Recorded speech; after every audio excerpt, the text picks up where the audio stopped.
Verice. Hvala ti, Jelena. Sutra se u Beogradu održava prvo državno prvenstvo u trijatlonu. Sunčica je na Adi mestu, odakle će sve početi. Kako napreduju pripreme, Sunčice?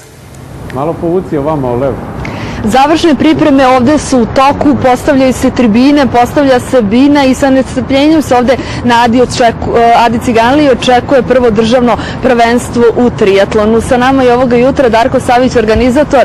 Darko, dobro jutro. Šta nas, a šta vas očekuje sutra? Ništa, sutra nas očekuje uzbudljiv dan. Ovde po prvi put otvoreno državno prvenstvo u trijatlonu. Očekuje nas pravi spektakl, znači kako za takmičare koji su došli, veliki broj takmičara iz inostranstva, tako i za građane i za publiku koji će sutra ovde biti iza nas.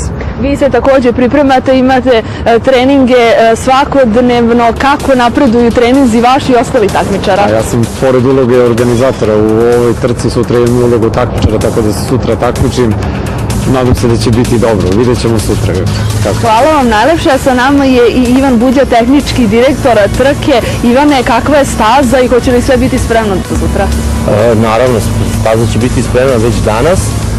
Staza je izuzetno brza. Radili smo na tome da zadovolji svetske kriterijume organizacije ovakvih trka.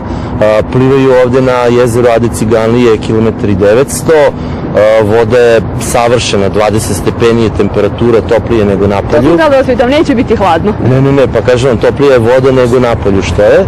Posle toga takmičari izlaze na Obrenovački drum, Radničku ulicu i Novi most preko Ade i tu molimo Beograđane za malo razumevanja i strpljenja, jer će ta deonica biti zatvorena od 7 do 1 sat.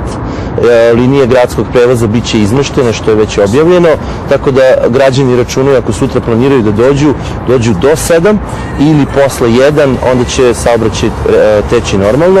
Inače, staza je vrhunskog kvaliteta, asfalt je odličan, uz pomoć Sekretarijata za sport grada Beograda i njihovu podršku i ostalih gradskih službi koje su pomogle u realizaciji ovog takmičenja. Mi se nadamo da će ovo biti jedno respektabilno takmičenje i sledeće godine dovesti bar 500, ako ne i 1000 novih takmičara, što će puno značiti za grad Beograd, razvoj turizma i tako dalje. Hvala vam najlepše na svim ovim informacijama i što ste poranili ovoga jutra. Mi da ponovimo, dakle, od 7 do 13 časova biće zatvorene ulice oko Ade Ciganlije, biće izmenjeno i čak 19 linija javnog gradskog prevoza, najveći broj autobusa biće izmešten i vozit će bulevarom Vojvode Mišića. Verice, toliko za ovo uključenje.